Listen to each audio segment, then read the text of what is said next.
Ya pemirsa, kita masih di Green Talk untuk membicarakan Net Zero Building. Saat ini juga sudah bergabung Pak Ignes Kemalawarta, Wakil Ketua Umum DPP Real Estate Indonesia atau REI, dan juga sejumlah narasumber lain. Pak Bintang dulu sebelum ke Pak Ignes ya. Pak Bintang, ini saya membaca mengenai program aksi atau Building Climate Actions. Nah, ini sebetulnya apa sih Building Climate Actions ini? Iya. Green building itu tidak melulu mengenai penghematan energi.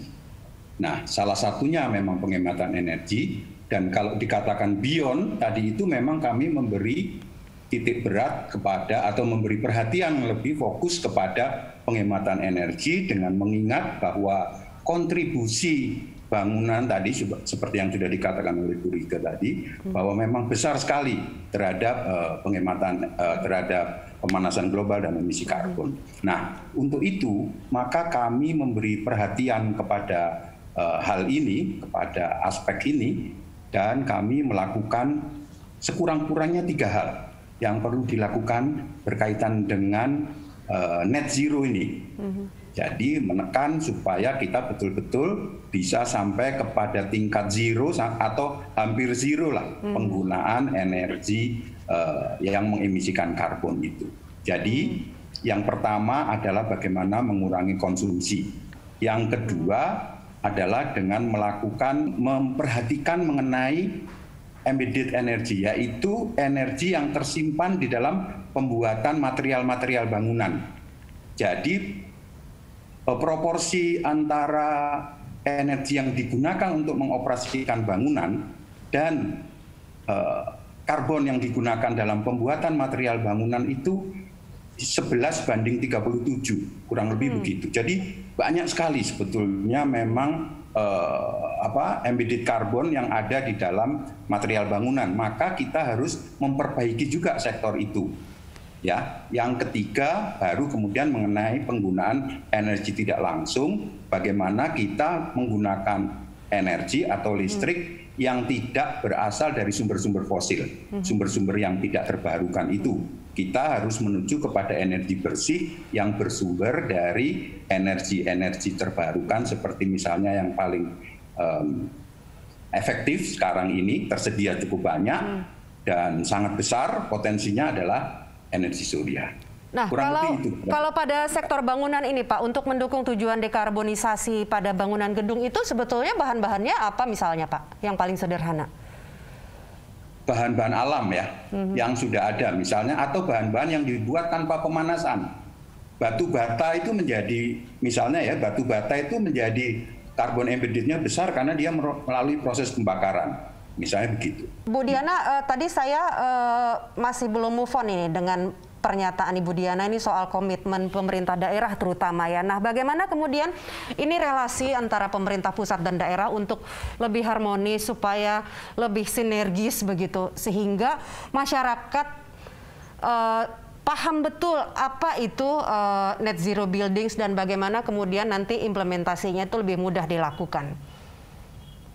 Ya. Begini Mbak Rika, artinya bahwa kita punyanya adalah aturan NSPK ya, terkait dengan bangunan gedung itu hanya satu aturan ya, yang ada di dalam Undang-Undang Cipta Kerja, kemudian ditindaklanjuti dengan PP 16 tahun 2021 ya, aturannya hanya satu. Nah, pelaksanaan dari aturan ini adalah memang pemerintah pusat membuat kebijakannya, yang melaksanakan adalah teman-teman dari pemerintah daerah. Kalau pemerintah pusat komit bahwa kita harus melaksanakan menurunkan emisi itu ya, berarti pemerintah daerah itu harus mengikuti kebijakan yang dibuat oleh pemerintah pusat, sehingga pemerintah pusat memberikan guidance, memberikan alat, memberikan tools ya, aturan-aturan yang harusnya diikuti oleh pemerintah daerah. Kalau sekarang kondisinya kebijakan itu lebih banyak tidak diikuti ya Bu? Bukannya tidak diikuti, tapi pemerintah daerah mungkin masih ada prioritas-prioritas yang lebih lainnya dibandingkan dengan bangunan ya.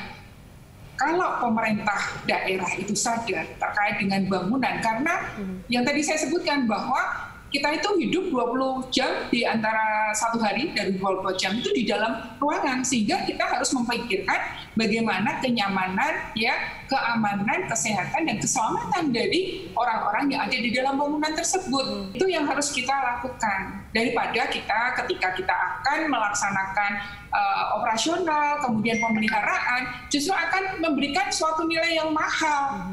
Kemudian hari, membangun gampang, Mbak, tapi pemeliharaannya, operasionalnya, itu yang harus kita pikirkan. Artinya bisa juga kita lihat ya, kalau kita mau berinvestasi di properti begitu ya, harus juga memikirkan ini bangunan yang hemat energi ya, sehingga harga jualnya nanti akan tinggi. Nah, Pak Ignes, kalau tadi menurut Ibu Diana itu mungkin sebagian pemerintah daerah itu belum menjalankan kebijakan dari pemerintah pusat karena punya kesibukan lain begitu ya. Nah, dari Ray sebetulnya apa kontribusi yang bisa ditawarkan sehingga dapat mengembangkan net zero buildings ini, Pak Ignes? Terima kasih Bu Rike. Begini, jadi kalau di sektor perbangunan itu ya sudah berjalan sebetulnya usaha-usaha untuk melakukan penghematan energi. Jadi ada metode-metode yang pertama mengacu pada metode dari ESDM. Jadi udah ada buku di ESDM yang menggait mengenai bagaimana kita menghemat energi di bangunan. Ya. Nah, kemudian ada yang bersertifikat gitu. Kalau yang pertama itu tidak bersertifikat. Yang bersertifikat itu dari Green Building Council dan dari IFC gitu. Jadi ini ada dua metode yang berbeda, yang ujungnya itu bagaimana kita bisa mengukur dan mengakui gedung itu melakukan energy saving gitu. Nah, rata-rata kalau yang pernah kita lakukan itu 30-40% itu Bu ya. Itu bisa terrealisir dari pendekatan-pendekatan itu gitu. Nah, di kita sudah ada kira-kira 82 gedung yang dengan sertifikat Green Building Council dan 58 yang dengan IFC. Kira-kira 150 gedung sudah berjalan gitu Bu ya. Kita sudah melakukan training dan sudah melakukan upaya-upaya sehingga beberapa pengembang-pengembang yang besar-besar itu sudah melakukan upaya dengan usaha voluntary gitu ya. Dengan green building lalu melakukan hemat energi.